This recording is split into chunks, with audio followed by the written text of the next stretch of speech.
Welcome back to Big Riff Energy. It's episode 67. It's probably Wednesday, June 12th. Exciting episode today. Lots of great new metal recommendations. I had a fan write in telling me to listen to his band, and it's the best thing anybody ever sent me. We got new Ulcerate, which dropped on YouTube last Friday. It's coming out officially this Friday, but I did pick up my copy. We will be diving into this, quite possibly the best metal album of the year. It's not a lock yet, only halfway through the year, but it's a contender. I also picked up their 2020 album, Staring to Death and Be Still. I'm going to do two giveaways on this episode to celebrate the 5K subscriber landmark on YouTube. I think I'm a little late on that. I think I'm at 5.3 right now. But I want to acknowledge that. That's cool to have 5K subscribers. So first giveaway, Ulcerate, Staring to Death and Be Still. My vinyl copy came with a Bandcamp download. So if you are a Bandcamp person, get on this. It's first come, first serve. I'm going to put a picture up on the screen.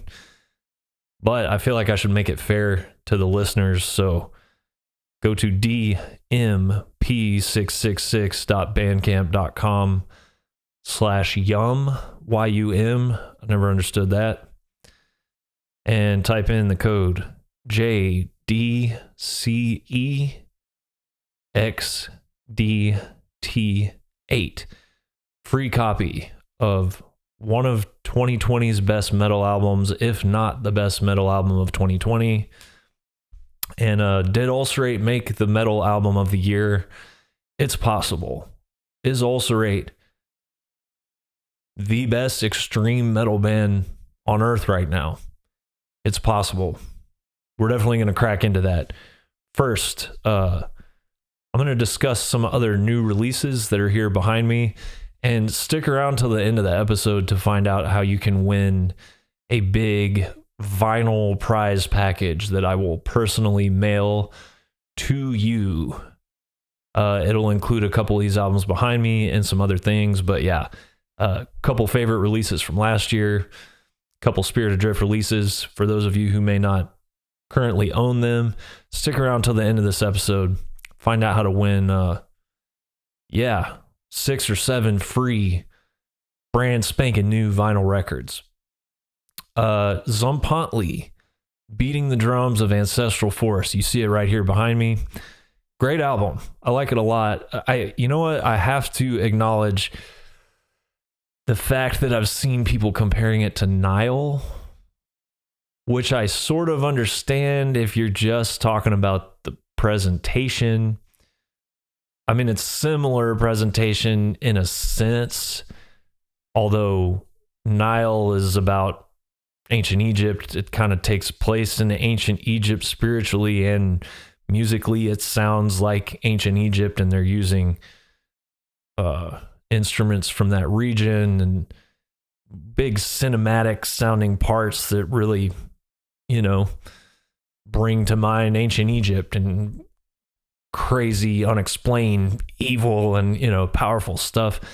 When in actuality, the dudes are just like, it's like a dude from South Carolina that likes fried chicken and wears camo pants, Whereas Zapotely, I think people were saying they're like the equivalent of Nile, but for, indigenous North America and Central America, And meanwhile, those guys actually are of those people, of those tribes, So it's cooler in a sense because it's genuine, but musically there is nothing beyond that I see as being similar to Nile. Nile writes some really, really, really complex, challenging, like athletically challenging parts. Some of their parts are almost impossible for a human being to play, whether it's drums or guitar or whatever. There's nothing like that on Zapotely, and nothing against them. It's just two different styles. I don't think I could play 95% of Niall's guitar parts. So not hating, I'm just saying, if you guys are comparing this to Niall, I worry about you. I feel like you're not listening to the music. You're just more wrapped up in the package and the presentation and stuff. To me, the presentation is more akin to like Brujeria back in the day. Getting into them before the internet was really a thing. It was cool because or at least I spent a little bit of time like fully buying like the mythology hook, line, and sinker that they're like drug runners and wanted by the DEA and all that stuff. To me, the presentation is more similar to that. Like it's very much centered around like I said, indigenous American pride, Mexican pride, Central America, South America, that sort of thing. And I love it. I think that gives it a very unique feel and a very unique presentation, not just visually and aesthetically, but musically as well. This, to me, has way more in common with the heaviest parts. To me, have more in common with Crowbar or Shibaba, which would make sense because the main guy behind it is, I guess, the main riff mastermind in Shibaba as well. So yeah, I don't hear Niall. I get it. I get that it's like, yeah, they're using like indigenous instruments and sort of like representing a very specific culture and a very specific time period even. But musically, yeah, way more in common with like beat down hardcore on the heavy parts. And then my favorite elements of the record are when it's more leaning into doom rather than death metal. I think that's where it really shines, is when there's a sense of melody in there. They do a lot of funeral doom style guitar harmonies. Mournful Congregation comes to mind. They're just sort of like the be all end all band that I reference when talking about funeral doom or guitar harmonies in that context. Maybe even Loss. Those are my two favorite bands in that style, probably. And I think the Shibaba record really shines and is really most engaging when they're leaning into the melody and harmonies and the slower, doomier, more epic parts. And I love the fact that they're using like, I think it's called like the Aztec death whistle. It just sounds like shrieking demon sounds. I love it. I think they could have done a little more outside the box stuff with the unconventional instruments, unconventional in the context of extreme metal. I think it's those elements that really make the record special, and not so much like the caveman death metal parts and the one note breakdowns and stuff. I would like to hear him leaning more into the epic and unconventional aspects. That being said, it's a great album, and stick around to find out how you can win this copy behind me and amongst some other great vinyl from last year and this year. Next record that I guess is not technically out yet. It'll be out Friday, same day as the Ulcerate album. We have epic doom metal band Crypt Sermon from Philadelphia. Album is called Stygian Rose. Their last album, let's see, they've got Out of the Garden and then the Ruins of Fading Light. Was that the last one? This is a very obvious continuation of that style. But they're introducing some new flavors that they haven't explored in depth previously. I've seen them maybe even reference Alice in Chains and that sort of thing, that dark, tragic vocal harmonies and sort of clean, chorusy, reverbed out guitar stuff. The obvious touchstones here for me are Solitude Aeternus, the early Solitude Aeternus stuff. I think this will appeal to fans of stuff like Nevermore and like European epic metal. I'm not that well versed in that sort of stuff that's like really over the top, like stuff you would see at Hellfest, and the whole crowd's got their horns up in the air and headbanging and stuff. Great album. Steve from Crypt Sermon is one of my favorite current guitarists. It's basically a super group at this point. They've got my old pal Frank Chin on guitar. He used to play bass in Vector. Tanner from Majesty's on keyboards, a dude from Horrendous on bass, and then Brooks, the singer. I mean, it's like a Philly, East Coast, epic metal super group, you know. Oh, and Enrique on drums. I knew I was forgetting somebody. Yeah, it's good stuff. I think my favorite songs are the second song and the closing track, which I believe is a title track. Yeah, Thunder Perfect Mind is track 2, and Stygian Rose is the closer. Yeah, to me, that stuff works best when it is at its heaviest and grooviest, and they use Phrygian mode a lot. Speaking of Nile in ancient Egypt and Solitude Aeternus, y'all know how I feel about the Phrygian mode. There's a lot of that. Yeah, if you like epic metal, you know, I have the Sumerlands record and the Eternal Champion record behind me. Unfortunately, going to talk about the passing of Brad from those bands later as well. But if you're a fan of that kind of stuff, you will love Crypt Sermon. And you should check out their previous records too if you haven't already. They're highly underrated. So yeah, Dark Descent, put that one out, $20 spin, put out the Zapotely record. This new Ulcerate record, Cutting the Throat of God. Debimor Morti is their new label. They've been on Relapse. They've been on a few other labels. Like I said, their last record, which came out in 2020, Stare Into Death and Be Still, one of my favorite records of that year. I love every Ulcerate album, but the last two are my favorite. They're going way more into dynamics and inward diving, spiritual, philosophical, metaphysical torture, you know, trying to find the answers and realizing that there are none, and it's just chaos inside and outside, you know, that sort of thing. I love it. It's, you know, the lyrics and the vocal delivery match the intensity and the chaos of the music. If you're not familiar with these guys, they're a 3-piece from New Zealand. The MVP of this band is their drummer, Jamie St. Marat, I think is his name, Jamie St. Marat. So he and the guitar player write everything together musically. The dude who plays bass and sings writes all the lyrics, which are really powerful, moving, scary stuff, dramatic, you know. Jamie also records the albums, mixes the albums, and takes care of the visual aspect, which is always stunning and surreal and singular. You know, they're a very self-contained unit. They do everything themselves. They had a guy named Magnus Lindberg master it, but outside of that, it's like a very self-contained unit.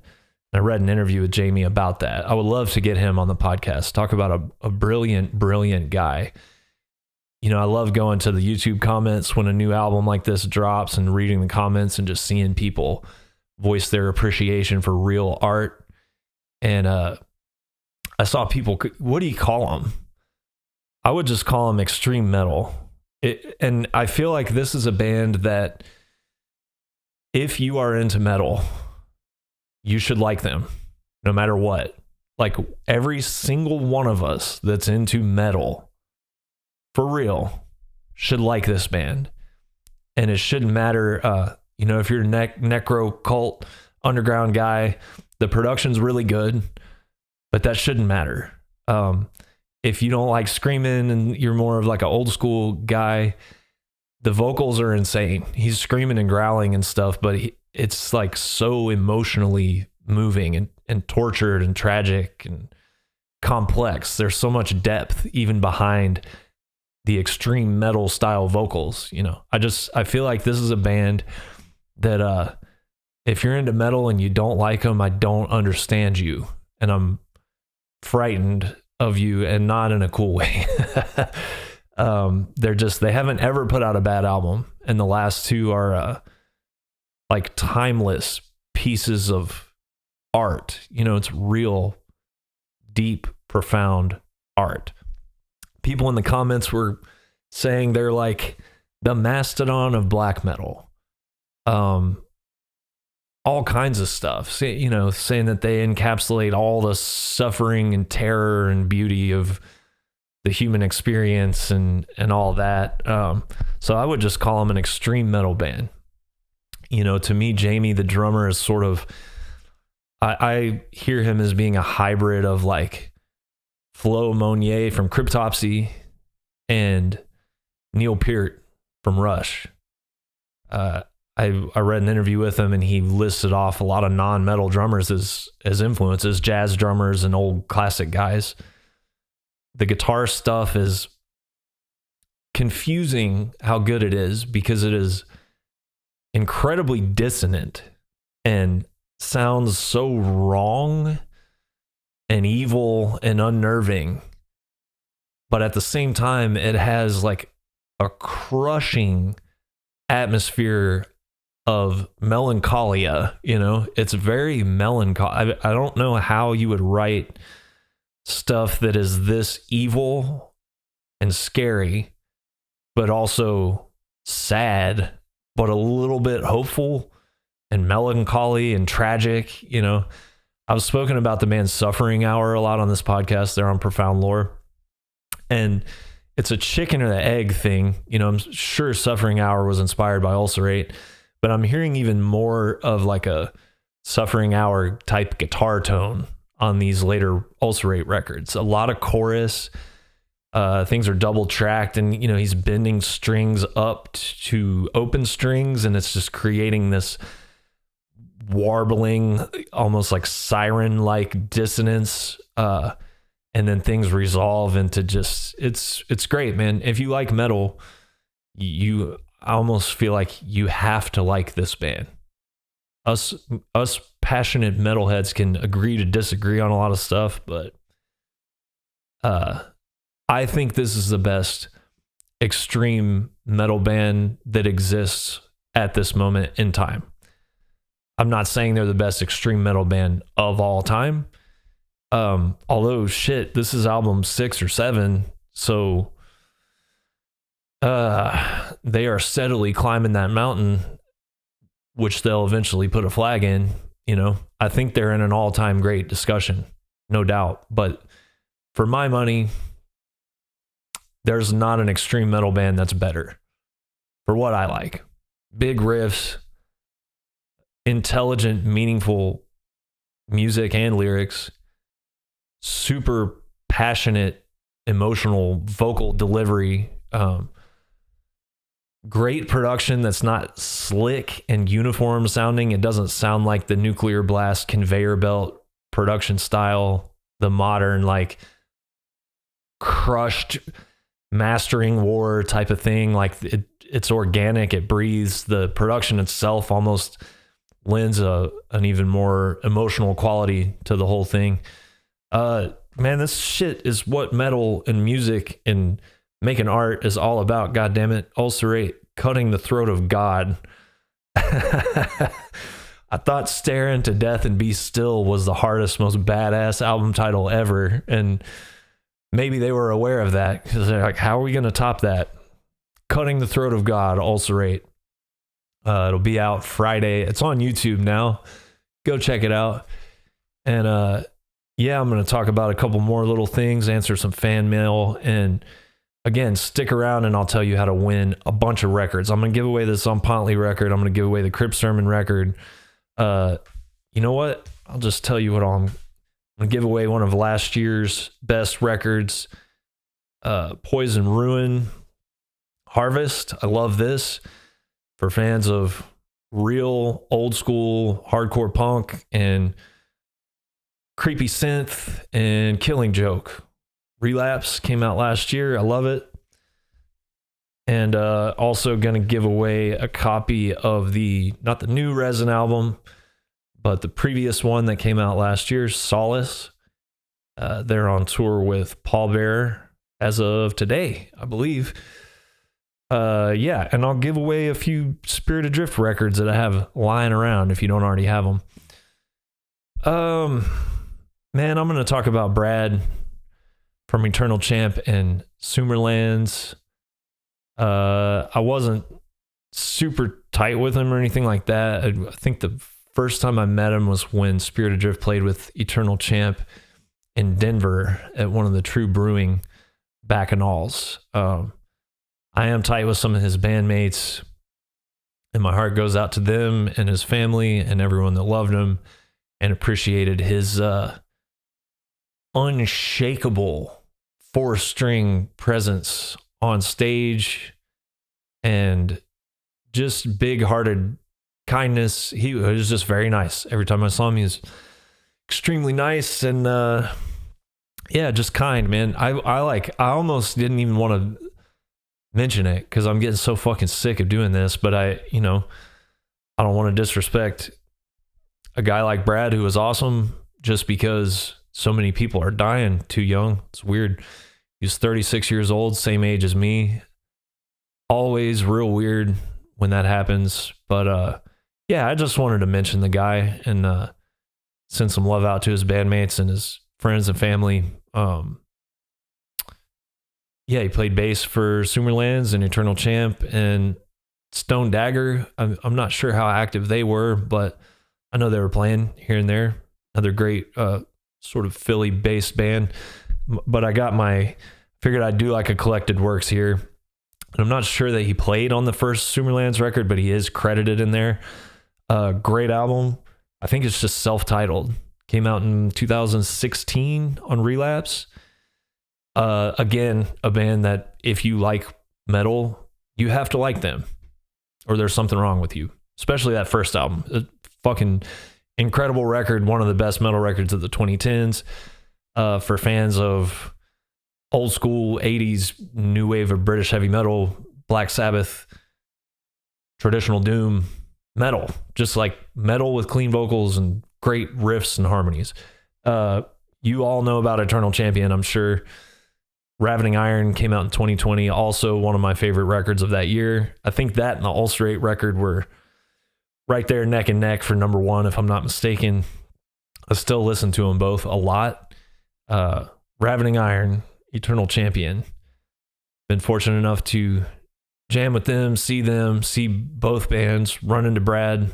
Gonna miss the guy, man. And I'm sorry to everyone that loved him. And listen to the riffs in his honor. I'll put all these bands in the description because I'm going deep into the metal riff recommendation today, which is what this is all about. But anyway, rest in peace to Brad. And hopefully I don't have to come on here and keep fucking doing that. Going to emails. Congrats to Seb in France on the birth of your daughter. We welcome her to the cult of Big Riff Energy.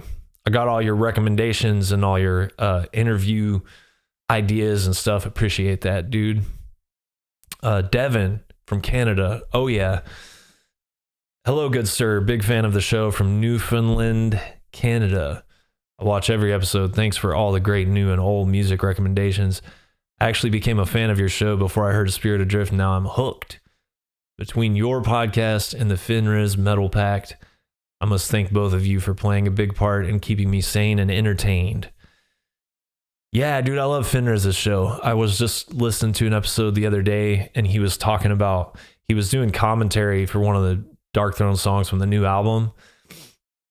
And I don't want to give away his trade secrets or my new trade secret, but he said Apollyon, I think that's how you say it, from Coffin Storm, walked in and Fenris showed him one of his riffs, and Apollyon said, "Oh, that's a Sisyphus riff." Fenris was like, "Oh shit," because it starts low, goes high, and then it goes back down, but not all the way back down to where it started, and then it goes a little higher, and then it goes back down, but not back as low as the previous time. So it's just, if you know the myth of Sisyphus, it's just these are the kind of things you pick up when you're obsessed enough to listen to Fenris do commentary on one of his own songs. So I picked up a guitar and wrote a Sisyphus riff, and it's like one of the sickest riffs I ever wrote. So thanks, Fenris. Yeah, I'm a big fan of his show as well.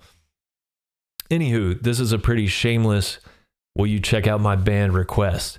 I've been playing music for a long time, but only now do I feel like I've found the type of music I'm meant to be creating. Hard rock. That's it, man. You know, it all comes from blues, but the next step in that, as far as my world, is hard rock, you know. My new project, Lund, Lund, and the U has a umlaut, released our first single yesterday.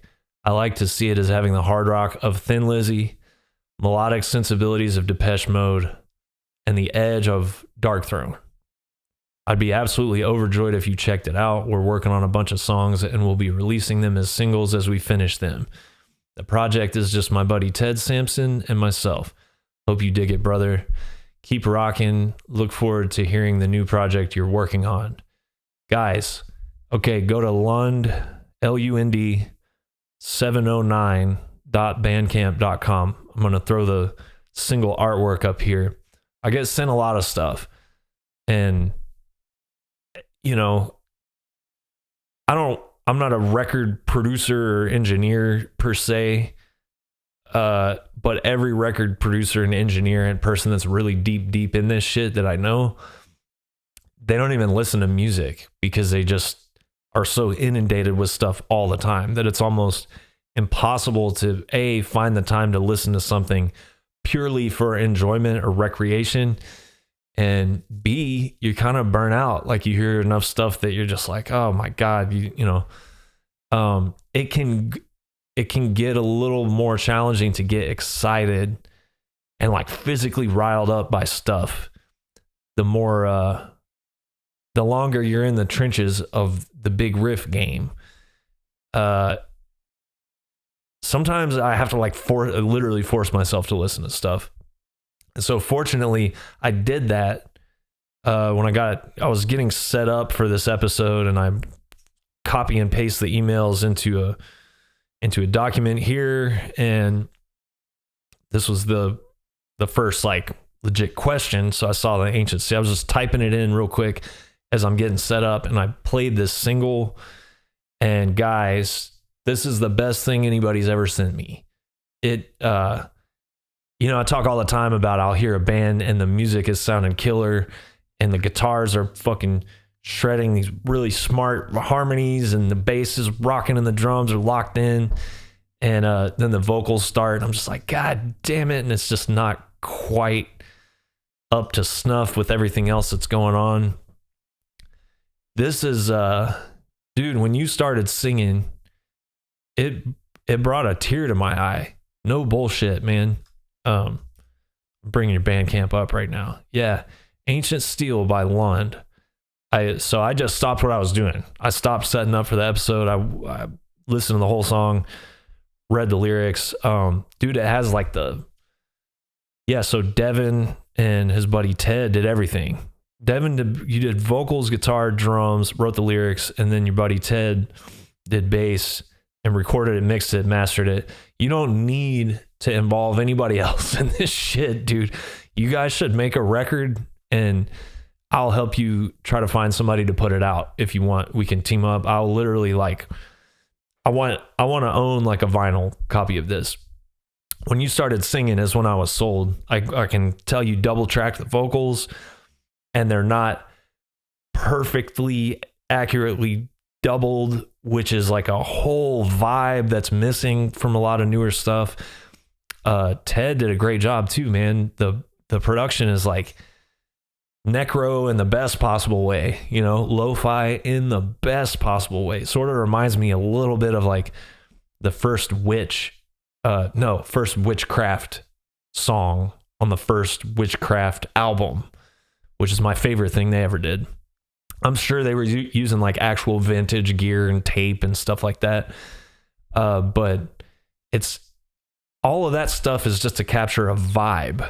You want to avoid the modern over processed. I call it like the nuclear blast conveyor belt production. You know what I'm talking about? Like it's, like the new Rotting Christ album, musically it's good, but sonically it sounds like every other bigger label metal album that's come out in the last 10, 15 years, the mastering war shit. It's like you can bring those songs up, in a recording software or even like iMovie and look at some of this like new school of mastering, and it's bricked out. Like it's one solid brick in the red the entire time.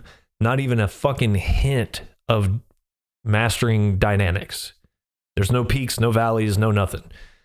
And that stuff sounds like dog shit, and it doesn't resonate with your soul. And you and your buddy figured out a way to record this that it's just like real, man, real. I would say this is for fans of like Witch Hazel. Yeah, I think your description was pretty apt. It's the guitar harmonies and rocking aspect of Thin Lizzy and the melancholy aspect of that, and the Depeche Mode. I can hear that in like the vocal melodies and the chord changes going from like verse to chorus and stuff. It's kind of like gets surprisingly sad, and yeah, it has like the Dark Throne, like old school mentality, the underground real. You captured something fucking real. So keep doing exactly what you're doing. If you get an album worth of stuff, send it to me, and I know a few people I could try to pester to press this on vinyl. If I was ever going to start my own record label, which I've considered strongly, I've also considered like, I've never even mentioned this to him, but I've also considered strong arming Dave at $20 spin into handing the label over to me if he ever feels like not doing it. But if that doesn't happen, I've considered starting my own label. If I ever heard anything that was going to like make me do that, it's this that you just sent me. I actually wanted to do it too when Joe from Pallbearer did a solo record. Sounds like Old Tangerine Dream. I considered it then as well.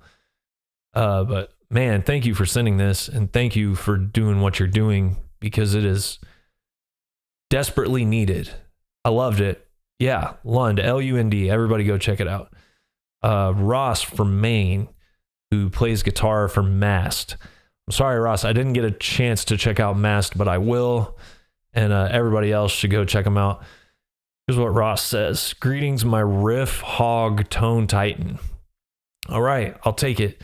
Been a Spirit Adrift fan, just found out about the Big Riff Energy Pod. It rules.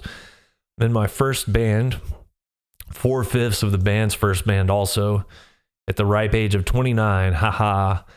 Been out of this world. Couldn't have imagined to have been able to do half the shit we have a year and a half ago when we played our first gig. Dude, you're never too old. I've been in 30, 35 bands, something like that.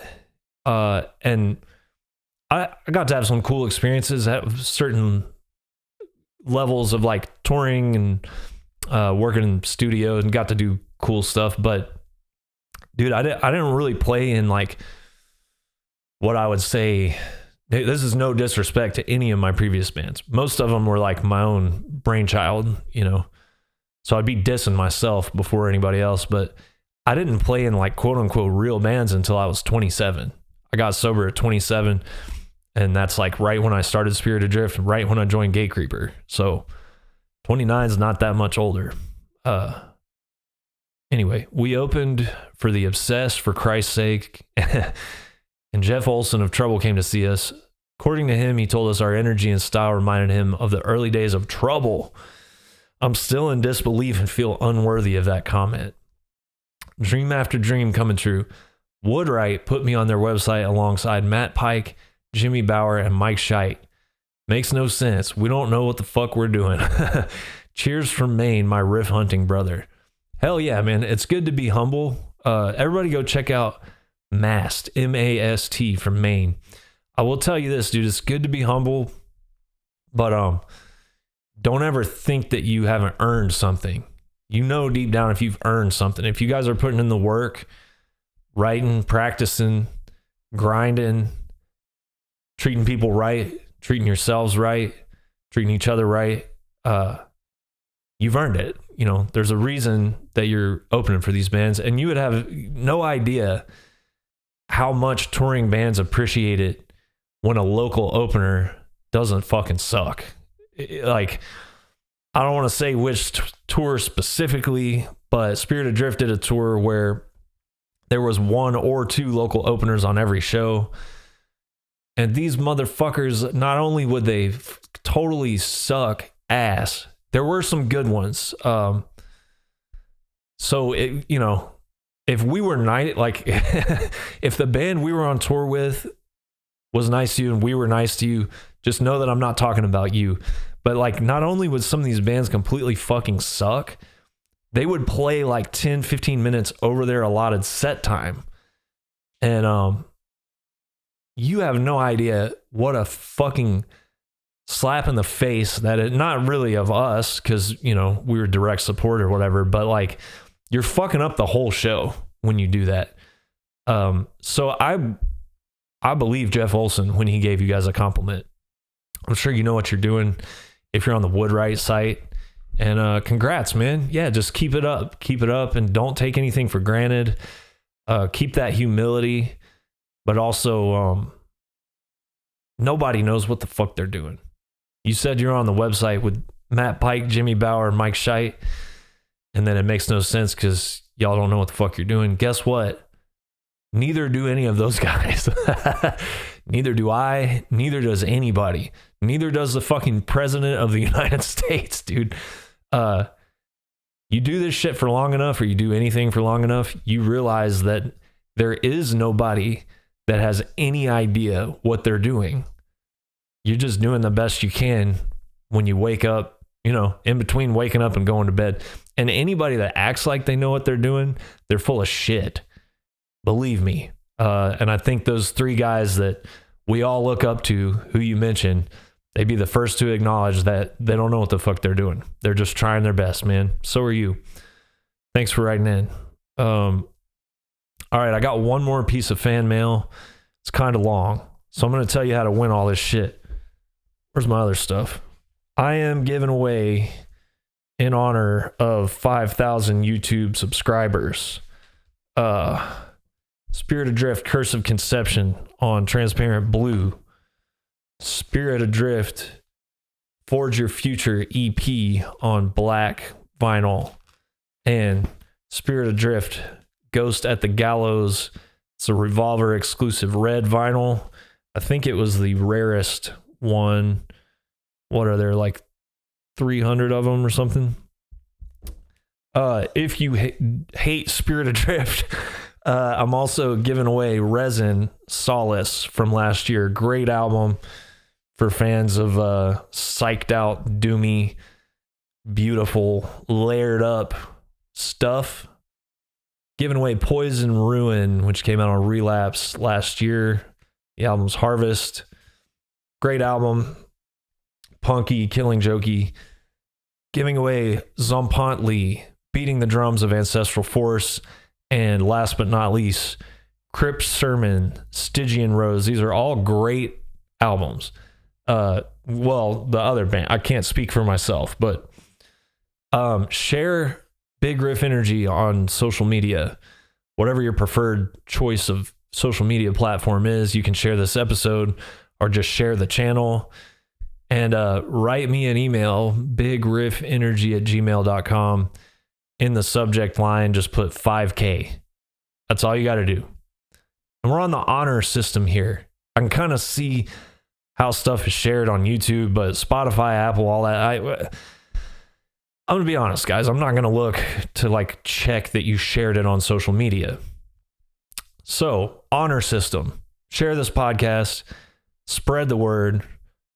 Email me, bigriffenergy@gmail.com with 5K in the subject line. You can put a question in the body of the email if you would like, or you can put nothing. Doesn't matter. And I'll pick a winner next week. I may not have like a traditional episode coming out for a couple of weeks, but the next like regular episode that I do, I will announce the winner. I will email the winner and I will mail you all of these awesome records to do with what you will. And man, thanks to everybody that has subscribed and written in, and it's cool. I like it. Eduardo from Chile.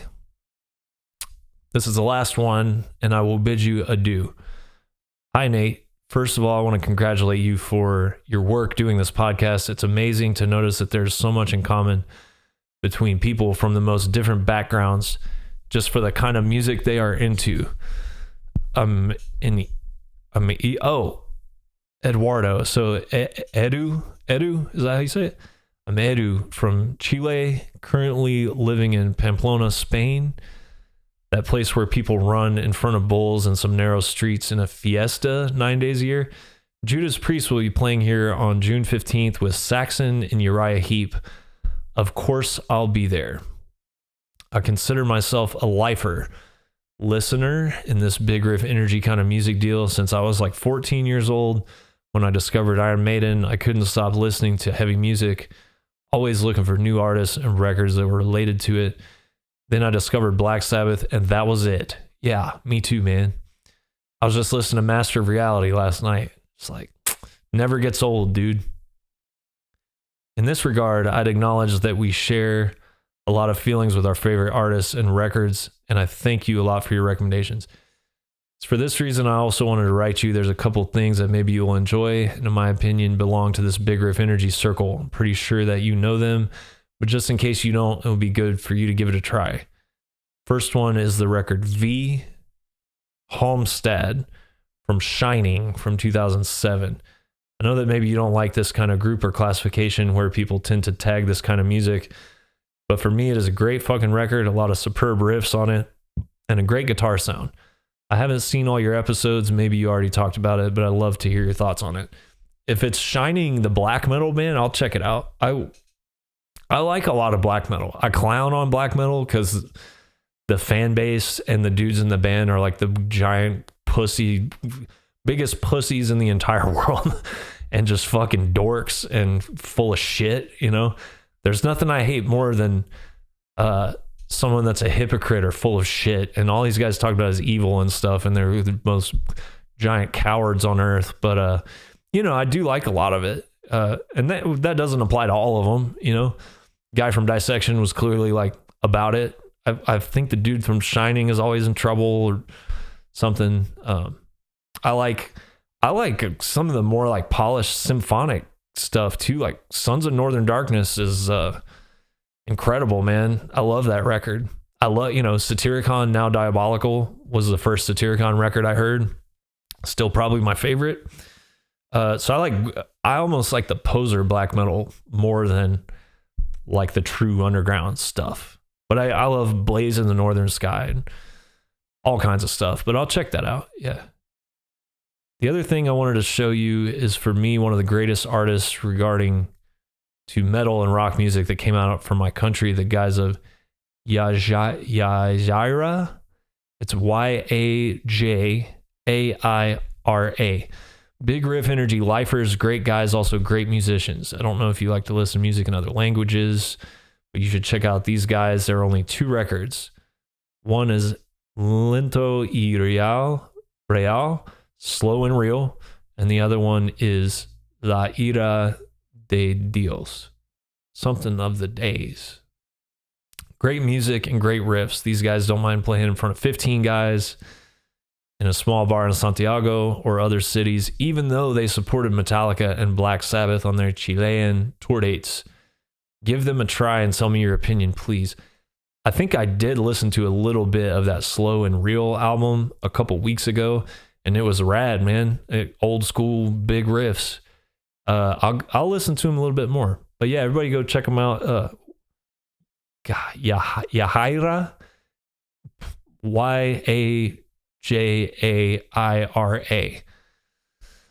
Finally, a good idea for maybe a future episode is to mention your top 5 records for each region. your top European, Asian, Latin American records. That would be nice. Yeah, it's a good idea. Maybe I'll do that.